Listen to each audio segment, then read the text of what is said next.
Le président de la République a nommé. Les conditions n'étaient plus remplies.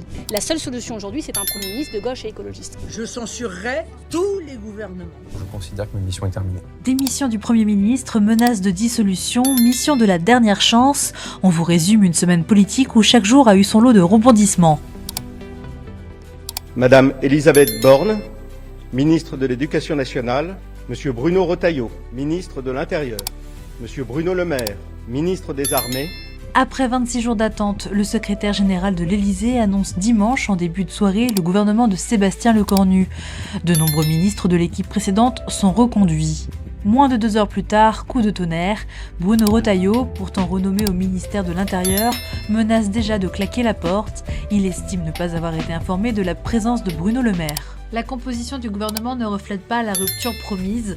Devant la situation politique créée par cette annonce, je convoque demain matin le comité stratégique des Républicains. Lundi matin, 9h51, avant même la réunion du parti Les Républicains, un communiqué de Matignon tombe. Le Premier ministre Sébastien Lecornu a remis le 6 octobre 2025 la démission de son gouvernement au président de la République, Emmanuel Macron, qui l'a accepté.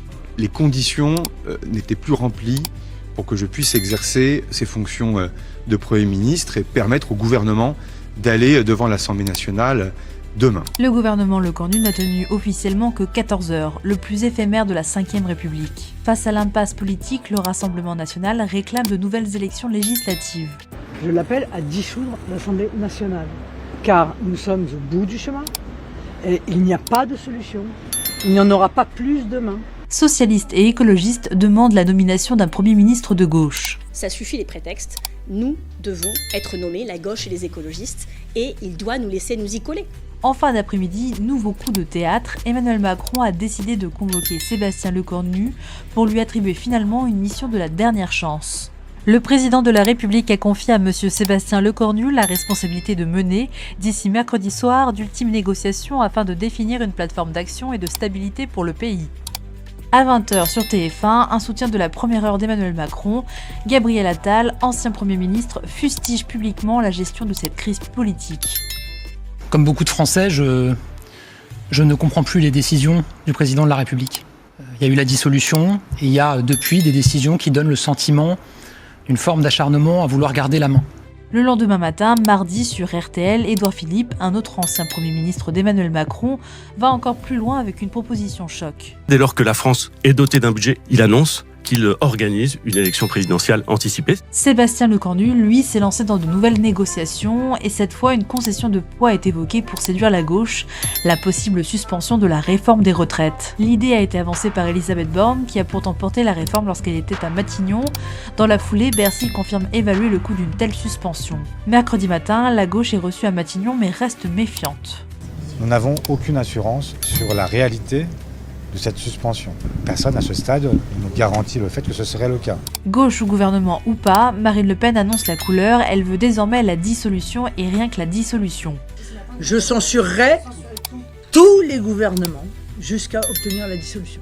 Parce que je considère que chaque nouveau gouvernement est une manière de contourner la volonté populaire. Mais à l'issue des discussions qu'il a menées, Sébastien Lecornu assure qu'une majorité peut encore se dégager. Il y a une volonté d'avoir pour la France un budget avant le 31 décembre de cette année.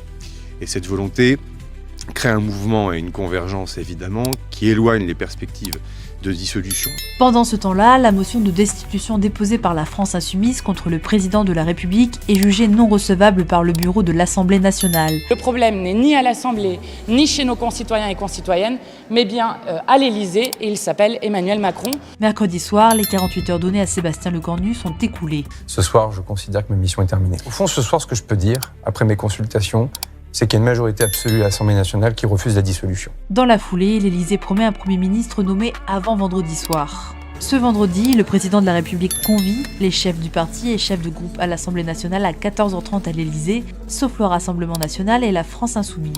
Dans la soirée, Emmanuel Macron a finalement reconduit Sébastien Lecornu comme Premier ministre.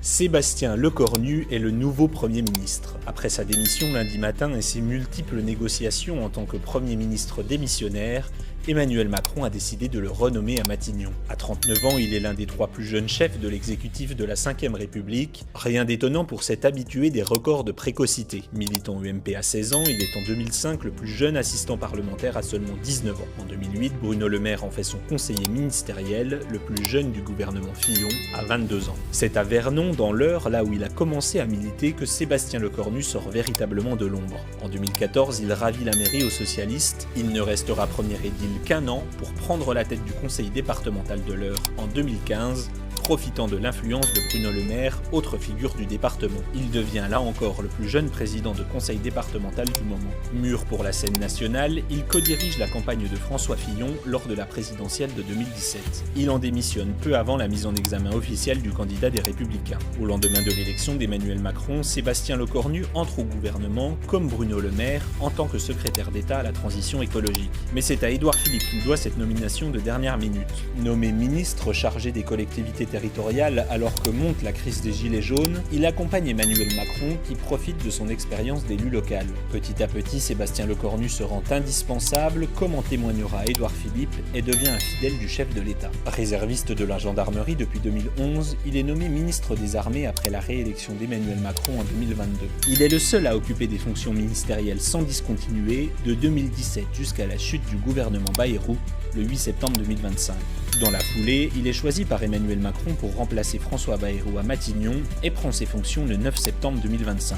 Après un mois de négociations, il compose un gouvernement très éphémère le 5 octobre avant de démissionner le lendemain en raison de désaccords au sein du nouvel exécutif. Chargé par Emmanuel Macron de mener d'ultimes négociations, Sébastien Lecornu a donc été reconduit à Matignon par le président de la République.